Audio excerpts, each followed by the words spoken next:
Oops. Something didn't go as planned. Please try again later. So, here's the news. The United Nations ambassadors of the United States and North Korea had a heated exchange at the Security Council on Monday.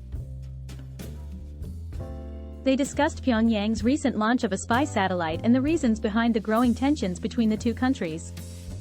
This public exchange between the adversaries was quite rare. After a 6-year absence, North Korea started sending its UN envoy to Security Council meetings on its nuclear and ballistic missile programs in July. The Council met on Monday to discuss the spy satellite launch that took place on November 21.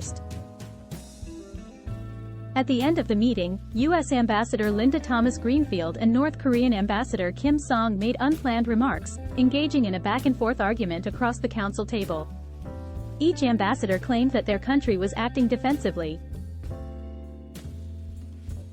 Kim stated, "One belligerent party, the United States, is threatening us with a nuclear weapon." He argued that it was North Korea's legitimate right to develop, test, manufacture, and possess weapons systems equivalent to those of the United States. Formerly known as the Democratic People's Republic of Korea, North Korea has been under UN sanctions since 2006 due to its ballistic missile and nuclear programs. These sanctions include a ban on the development of ballistic missiles. The recent satellite launch utilized this banned technology and follows numerous ballistic missile tests conducted by North Korea over the past 20 months. The United States has consistently warned that Pyongyang is prepared to carry out another nuclear test. Thomas-Greenfield strongly rejected North Korea's claim that its missile launches were purely defensive in nature. She emphasized that the U.S. military exercises were routine, defensive, and announced in advance. She also reiterated the U.S.'s offer of dialogue without preconditions.